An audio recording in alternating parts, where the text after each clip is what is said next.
3 gündür ölkə gündəmini zəbt edən hadisənin olduğu yerdəyik. Yəni 27 yaşlı gəncin itkin düşdüyü ərazidəyik. Bir məsələni qeyd edək ki, deməli məlumat yayıldı ki, 27 yaşlı Cümşüd Cümşüdov kanalizasiya xəttinə düşərək itkin düşübdür və hadisə 3 gündür baş verib.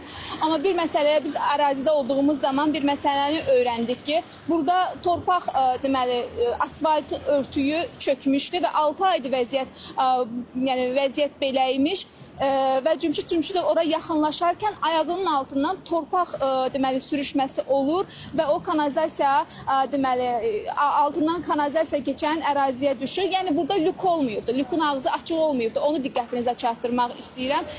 Deməli ərazidə Fövqəladə Hallar Nazirliyinin xüsusi xilasediciləri əraziyə cəlb olunub. Su Ehtiyatları Agentliyinin verdiyi 15 nöqtə üzrə axtarışlar davam etdirilir və bir məsələni də qeyd etdim ki, biz ərazidə olduğumuz zaman, ailəsi ilə söhbət etdiyimiz zaman onu öyrəndik ki, Cümşüd Cümşüdov ailənin tək övladıdır. O evdən marketə getmək adı ilə çıxıb və gəlib burada deməli bu hadisə yaşanıbdır və axtarışlar davam etdirilir. Fövqəladə Hallar Nazirliyinin xüsusi deməli xilasedici briqadası artıq deməli növbəti nöqtələr üzrə axtarışları davam etdirəcək.